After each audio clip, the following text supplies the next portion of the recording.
बाबा का चमत्कार, विराट कोहली भी पहुंच चुके हैं दरबार। मां को बताकर घर से भागे, तप और तपस्या में रहे सबसे आगे। शिव के हैं दास, श्री कृष्ण से करते हैं वार्तालाप, बिन किडनी के मन भी नहीं उदास। काशी में मांगी भीख, पानी पीकर गुजारी रात, आप कहते हैं जीवन की यही सीख। पीले कपड़े, जटा बांधे, लंबी दाढ़ी रखे और माथे पर चंदन की लेप लगाए बैठे, ये है बाबा प्रेमानंद। ये ना तो धीरेन्द्र शास्त्री की तरह लिखकर भाग्य बताते हैं और ना ही हाथ देखकर भविष्य, लेकिन इनमें शक्ति इतनी है कि ये बिना दोनों किडनी के जिंदा हैं। जी हाँ, जैसे आपको यकीन नहीं हो रहा, ठीक वैसे ही एक बार तो मुझे भी यकीन नहीं हुआ, लेकिन बाबा प्रेमानंद का ये राज आज तक लोगों को समझ नहीं आया। बाबा प्रेमानंद की शक्तियों की तीव्रता इतनी है कि बड़ी बड़ी हस्तियां उनके दर्शन और आशीर्वाद के लिए आती हैं। हाल ही में क्रिकेटर विराट कोहली अपनी पत्नी अनुष्का शर्मा और बेटी के साथ पहुंचे थे। इन तस्वीरों के बाद प्रेमानंद की चर्चा मीडिया जगत ही नहीं बल्कि पूरे देश में होने लगी। आखिर ये महात्मा कौन हैं जो गद्दी पर बैठे हैं, लेकिन विराट कोहली, अनुष्का शर्मा हाथ जोड़े जमीन पर। प्रेमानंद महाराज के भक्त इतने आतुर हैं कि वो किडनी देने के लिए भी तैयार हैं, लेकिन प्रेमानंद महाराज ने अपने शिष्यों भक्तों की किडनी खुद के शरीर में जोड़ने की कवायद को सही नहीं माना और ठुकरा चुके हैं।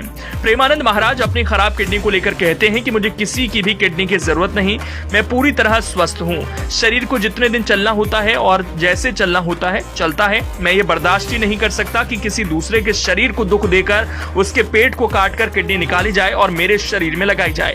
मेरा जीवन इस समाज के कल्याण और सुख के लिए है। मैं अपने सुख के लिए किसी को कष्ट नहीं दे सकता। इससे अच्छा है कि मैं मर जाऊं। प्रेमानंद महाराज के इसी फैसले के बाद लोग जीवन जीने की शुरुआत को और बेहतर करने लगते हैं और वो खुद मानने लगे हैं, जिंदगी जितने दिन चलनी होगी चलेगी, इस पर किसी का भी कोई रोक टोक नहीं हो सकता। जब प्रेमानंद महाराज कक्षा 9वीं में पास हुए तब उन्होंने फैसला कर लिया था कि इस संसार में सिवाय ईश्वर के और कोई नहीं है, इसलिए उन्होंने घर छोड़ने का पूरी तरह से मन बना लिया। ये बात प्रेमानंद महाराज ने अपनी मां से बताई और कहा कि घर से दूर जाकर भगवान की प्राप्ति करना चाहता हूँ।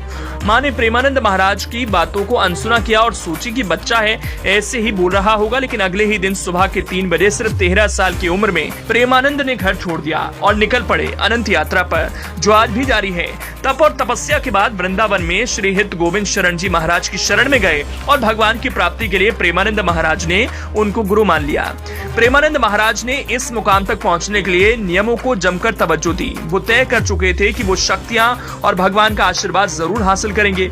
वैसे प्रेमानंद महाराज मूल रूप से यूपी के कानपुर के रहने वाले हैं और बचपन का नाम अनिरुद्ध कुमार पांडे था, लेकिन अभी कृष्ण नगरी वृंदावन में ठिकाना है। प्रेमानंद महाराज ने जब संन्यास लिया तब शुरुआती तपोस्थली वाराणसी थी। वाराणसी में गंगा जी में स्नान कर तुलसी घाट पर एक विशाल पीपल के पेड़ के नीचे आसन लगाकर कुछ देर तक बैठकर गंगा जी और भगवान महादेव का ध्यान करते थे। प्रेमानंद महाराज भिखारियों की लाइन में बैठकर भीख मांगते थे। भीख मांगने में भी प्रेमानंद महाराज ने नियम बनाए हुए थे। एक दिन में सिर्फ 10 से 15 मिनट के लिए भीख मांगते थे और अगर इन 15 मिनट में कोई आकर भीख दे गया तो ठीक, नहीं तो गंगा जल पीकर भगवान का ध्यान कर 24 घंटे के लिए एकांतवास में चले जाते थे।